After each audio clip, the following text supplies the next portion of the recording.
आपको आपकी स्क्रीन्स पे नजर आएंगी और कुछ बड़े बड़े आंकड़ों के साथ। तो पहले है इन्फोसिस। अमरीश के पास चलेंगे इस पे और मानस आपके पास आऊंगा।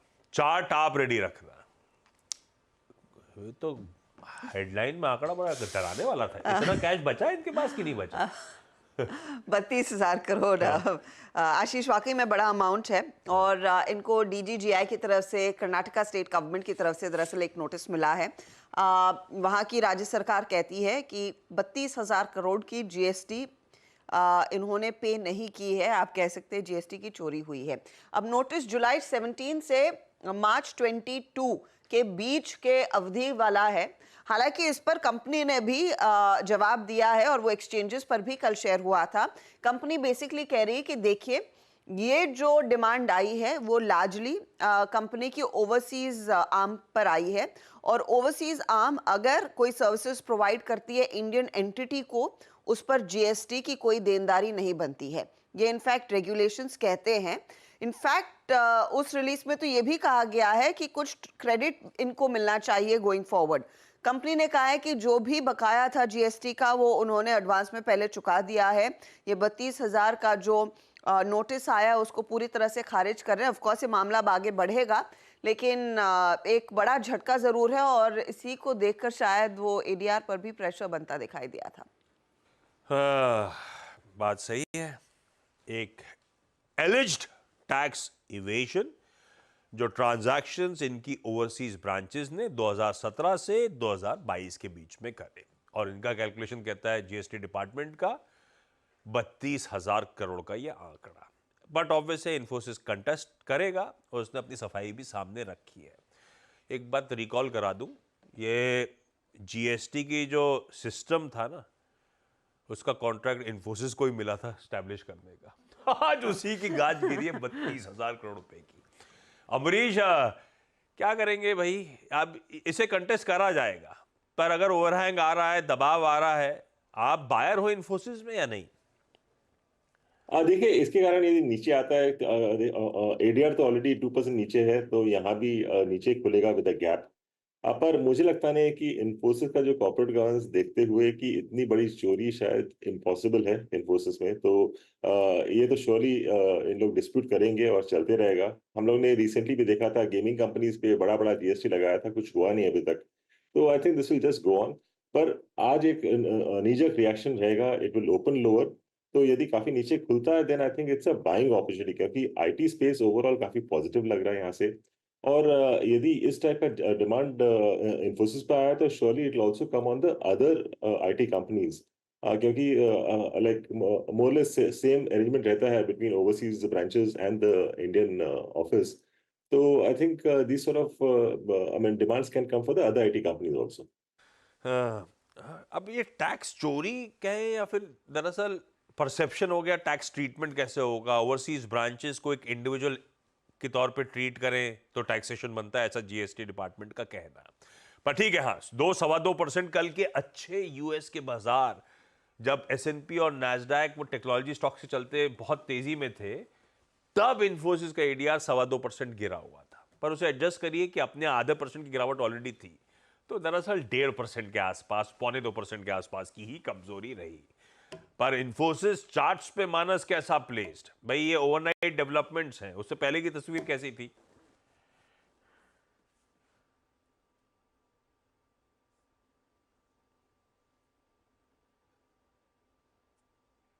मानस, मेरे ख्याल से मानस तक ऑडियो नहीं पहुंच रहा है। सतपुते साहब, आप देख डालो इन्फोसिस, इस बीच आपने देखा जरूर होगा। आशीष जी, देखिए, अगर इन्फोसिस का चार्ट देखे तो यहाँ पे न्यूज का एक इम्पैक्ट तो डेफिनेटली देखना दिखेगा हमें चार्ट पे। लेकिन सपोर्ट कहाँ है? देखिए, अगर आप सपोर्ट की बात करें तो 10 डे में आता है इसका करीबन 1810। अगर वो टूटता है तो फिर 1770 1780 तक की जगह है। चांसेस है कि एक बार के लिए टेस्ट करें, क्योंकि देखिए काउंटर चला भी है, थोड़ा कूल ऑफ होना भी जरूरी है, और सामने न्यूज भी है।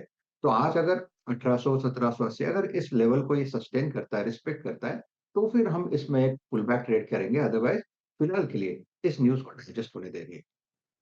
हाँ, एडजस्ट होने दीजिए, कोई जल्दबाजी नहीं है, वॉच आउट करेंगे। और इन्फी के इस केस पे तो मेरे ख्याल से पूरे आईटी सेक्टर की नज़र रहेगी, और शायद आज के दिन नैस्कॉम का स्टेटमेंट भी सामने आ रहा होगा, क्योंकि अगर इन्फी के लिए इस तरह का इंटरप्रिटेशन होगा तो ये सब पे गाज गिर जाएगी। तो इसीलिए इंपॉर्टेंट हो जाता है ये केस। दूसरा, यहां 32,000 थे तो कहीं बुरे इससे कम नहीं, 17,000 करोड़ का वहां पे भी मामला सामने है, लेकिन वो है टाटा स्टील जिसके नंबर्स पर रिएक्ट करना है। सेठ साहब, आप चार्ट रेडी रखो टाटा स्टील का, आता हूं आपके पास। नंबर्स कैसे और अपडेट्स क्या? नतीजे इनलाइन है आशीष, यहाँ पर ज़्यादा कंप्लेंट्स है नहीं। इनफैक्ट एक बड़ा जो पॉजिटिव है कि इनके यूरोप ऑपरेशंस में स्पेशली नेदरलैंड्स के बिजनेस में एक टर्न अराउंड देखने को मिल रहा है। मुनाफा 75% बढ़कर आया, 950 करोड़ था, लेकिन एक एक्सेप्शनल आइटम आया तो 919 करोड़ के आसपास। रेवेन्यू थोड़ा सा फ्लैट रहा है इस पर्टिकुलर क्वार्टर में। आप देखिएगा ऑपरेशनली कंपनी ने क्या डिलीवर किया है, तो यहाँ पर एबिटा में करीब 29% तक की ग्रोथ है और मार्जिन्स बढ़कर 12.2% के आसपास आए हैं। अब आते हैं बारीकियों में। इंडिया बिजनेस लगातार बेहतर परफॉर्म कर रहा है। एक्सपेक्टेशन थी एबिटा पर टन के लिहाज से 1340 रुपीस प्रति टन कंपनी डिलीवर करेगी, लेकिन यह आंकड़ा इनफैक्ट आया है 667 रुपीस प्रति टन, तो उम्मीद से बेहतर। हालांकि अगर आप पिछले बारी से कंपेयर करेंगे तो थोड़ा सा ट्रिम जरूर हुआ है, करीब 300 रुपए के लिहाज से।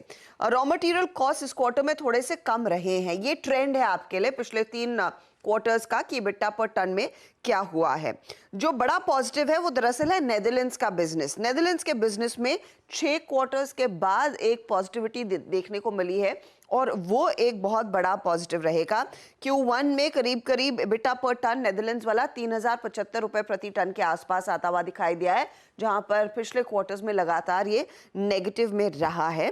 साथ ही साथ यूके बिजनेस की तरफ से अभी भी प्रेशर बना हुआ है, तो वो एक दिक्कत वाली स्थिति है। तो यूरोप में नेदरलैंड्स पहले टर्न हो चुका है, यूके का इंतजार करना पड़ेगा।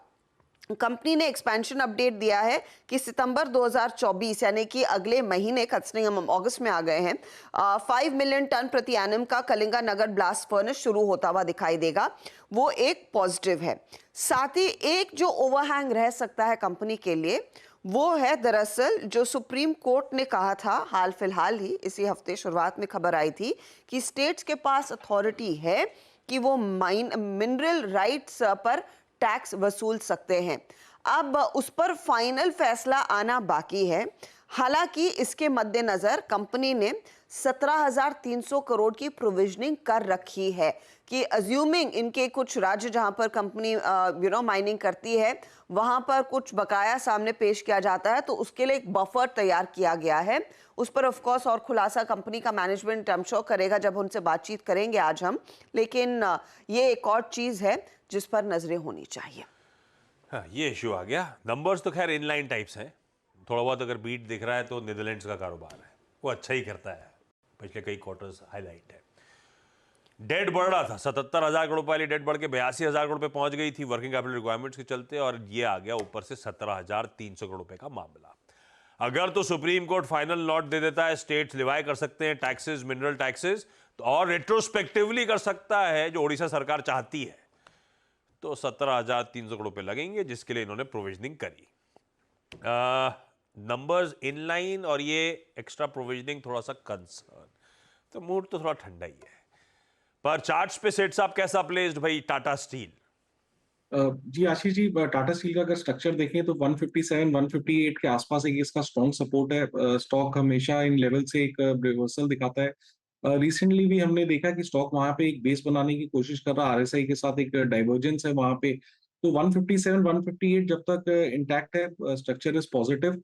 लेकिन अगर इमीडिएट शॉर्ट टर्म का देखें, फॉलिंग ट्रेंड लाइन का यहाँ पे ब्रेकआउट है, लेकिन कंफर्मेशन तब आएगा जब ये अपने सारे की मूविंग एवरेजेस के ऊपर ट्रेड करे। तो 168 के ऊपर अगर ट्रेड करता है, स्टेबलाइज करता है, तब यहाँ पे एक बाय कॉल बनता है with stop loss of 162 and targets of 178।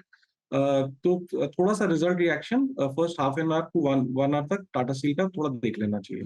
रुकिएगा, first half में देख लीजिए किस तरह से रिएक्शन आ रहा है इस कंपनी का, रिजल्ट्स प्लस ये एडिशनल प्रोविजनिंग के जो अपडेट्स आए उसको देखते हुए। निफ्टी का एक नंबर टाटा स्टील और दूसरा कोल इंडिया, ये दो ही निफ्टी के नंबर्स पे हमें रिएक्शन देना है। कोल इंडिया की चार्ट्स रचना जी आप रेडी रखिए, आता हूं आपके पास। नंबर्स कैसे लग रहे हैं रचना? कोल इंडिया के केस में भी परफॉर्मेंस डिसेंट है आशीष। प्रॉफिटेबिलिटी में करीब 4% तक का इजाफा देखने को मिला। 10,944 करोड़ का ये फिगर है। 1% के आसपास कंपनी के रेवेन्यू में इजाफा देखने को मिला है। इबिट्टा लेवल आप देखेंगे तो 5.5% बढ़कर आया, लगभग 14,339 करोड़ पर। मार्जिन्स बेहतर दिख रहे हैं, 39.3% के आसपास के मार्जिन्स हैं। यहाँ पर भी रियलाइजेशन पर टन अगर आप देखिएगा 1671 रुपए प्रति टन है, जहां पर पिछले क्वार्टर में 1769 रुपए प्रति टन था। तो वहां पर हल्का सा डिप देखने को मिला है, लेकिन नंबर्स अच्छे हैं। अच्छे हैं। बाजार जो उम्मीद कर रहा था उससे बेहतर, पर इसका लॉन्ग टर्म चार्ट कह ही रहा है बढ़े चलो बढ़े चलो। रिकॉर्ड हाई दड़ी चले आ रहा है, गजब के मूव्स हैं। रचना जी, तेजी करोगे क्या स्टॉक में? जी, कोल इंडिया में तेजी कर सकते हैं अगर ये काउंटर 525 के ऊपर निकलता हुआ दिखाई दे, और वो मेरे हिसाब से होना चाहिए। तो 525 के ऊपर जब ये निकलेगा तो 518 का ऐसे लगा कि इसको लॉन्ग कर सकते हैं फ्यूचर्स पे, और 540 एंड 50 का टारगेट लगा सकते हैं। जो लोग ये ट्रेड शॉर्ट टर्म और मीडियम टर्म के लिए है। अगर आपको पोर्टफोलियो में ऐड करना है, ऐसी कोई बात है कैश लेवल पे, तो उसके लिए थोड़ा इंतजार करना चाहिए, क्योंकि लॉन्गर टाइम फ्रेम में थोड़ा ओवर स्ट्रेस्ड है। ओके, वायदा के कल आने थे 6 नंबर, 5 आ गए थे, मतलब एक ही रह गया था bank of Baroda. Bank of Baroda ही रह बाकी सारे गया आ था। हाँ, सारे आ गए थे हाँ, आशीष एक्चुअली, और उस पर हम रिएक्ट भी करते बैंक ऑफ बरोडा मानस के पास आवाज जा रही है अब क्या? जी जी हाँ। मानस, बैंक ऑफ बरोडा फिर आता हूं। टाटा स्टील तो हो गया था क्योंकि आवाज पहुंच नहीं रही थी आप तक। हर्षदा, नंबर्स कैसे? बैंक ऑफ बड़ौदा के केस में मुनाफे में करीब 9% से ज्यादा का इजाफा देखने को मिला है, 4,458 करोड़। हालांकि 4,516 करोड़ का आसपास का अनुमान था। ग्रोथ जरूर रही है। ब्याज से आए 11,600 करोड़ के आसपास आती हुई ये आप कह सकते हैं इनलाइन है। मार्जिन 3.18% पर है, जहां पर पिछले क्वार्टर में करीब 3.27% के करीब थे। इंटरनेशनल मार्जिन ज्यादा बेहतर कर रहे हैं। एसेट क्वालिटी में अगर आप देखेंगे तो ग्रॉस एनपीए कुछ बेहतर होते हुए 2.88% और नेट एनपीए स्टेडी रहा है। तो एसेट क्वालिटी को लेकर इतनी ज्यादा वीकनेस नहीं है। इनफैक्ट बाकी पीयर्स के सामने तो इनकी स्थिति ज्यादा बेहतर दिखाई दे रही है, ये कुछ एनालिस्ट भी कह रहे हैं। प्रोविजनिंग घटी है, करीब 1010 के आसपास आती हुई। इक्वल वेट की रेटिंग यहाँ पर मॉर्गन स्टैनली ने दिए हैं 280 का, लेकिन टारगेट दे रहे हैं 280 के टारगेट्स। ये है बीओबी के नतीजे। मानस, चार्ट्स पे कैसा प्लेस्ड बैंक ऑफ बरोडा?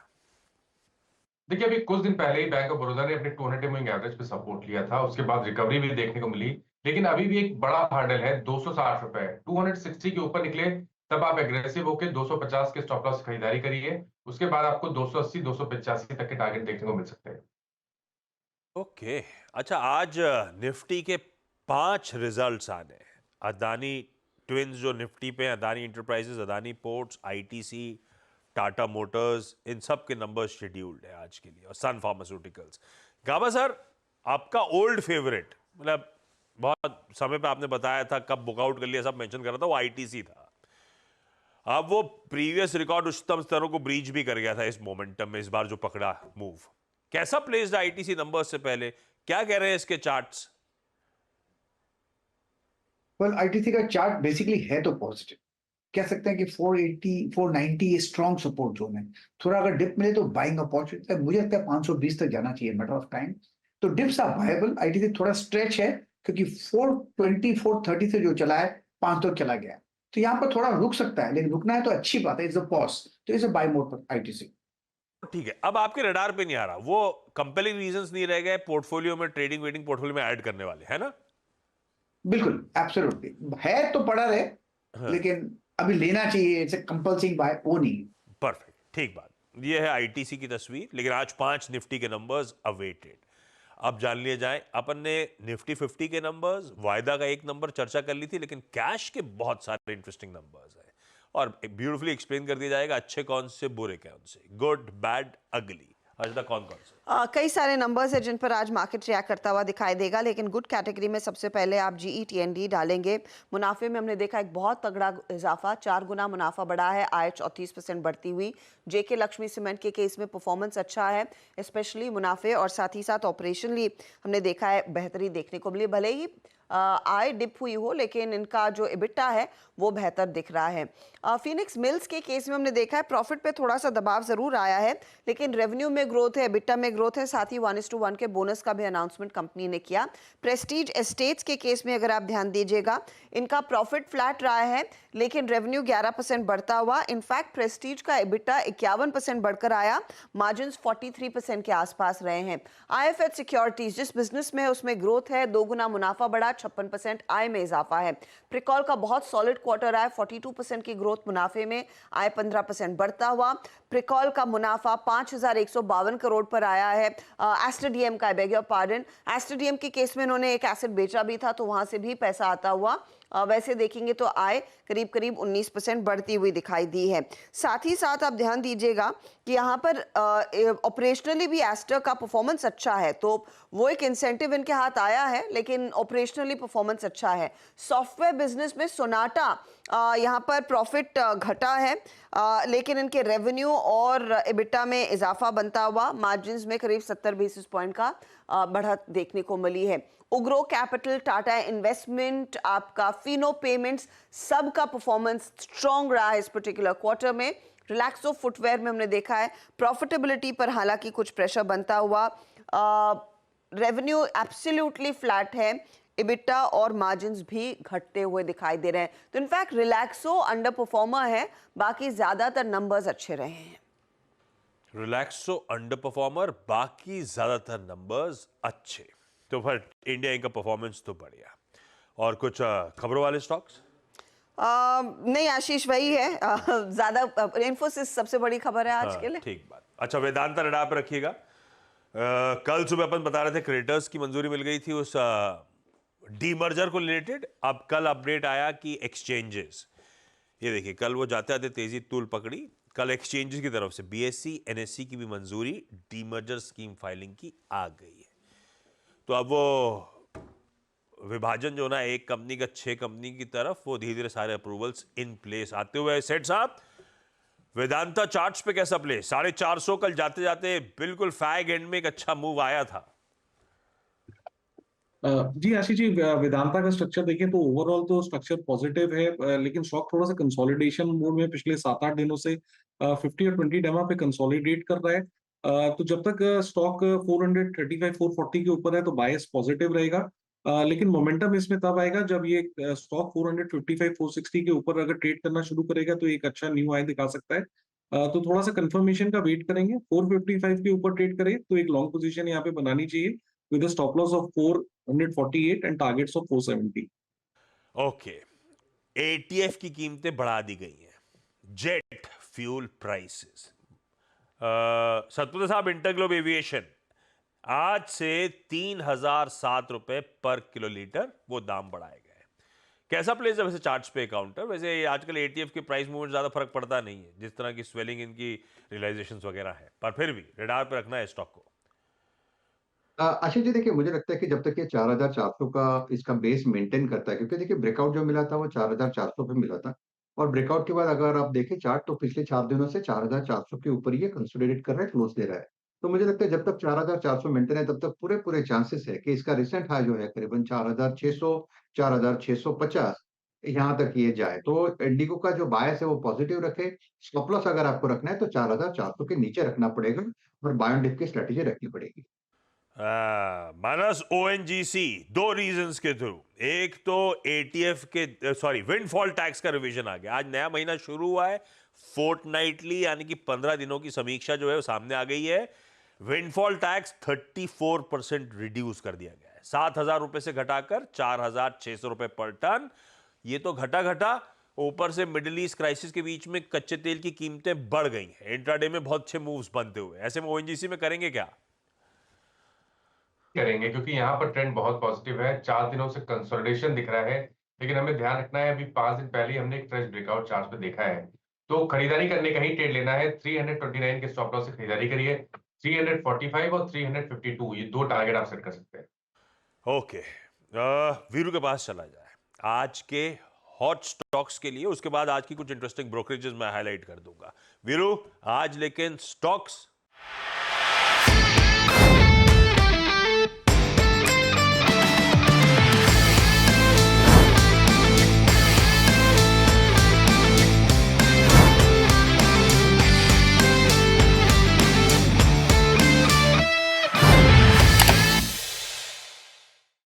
बता दें कि मनी कंट्रोल पर दिए गए विचार एक्सपर्ट्स के अपने निजी विचार होते हैं। वेबसाइट या मैनेजमेंट इसके लिए उत्तरदायी नहीं है। यूजर्स को मनी कंट्रोल की सलाह है कि कोई भी निवेश निर्णय लेने से पहले सर्टिफाइड एक्सपर्ट की सलाह लें।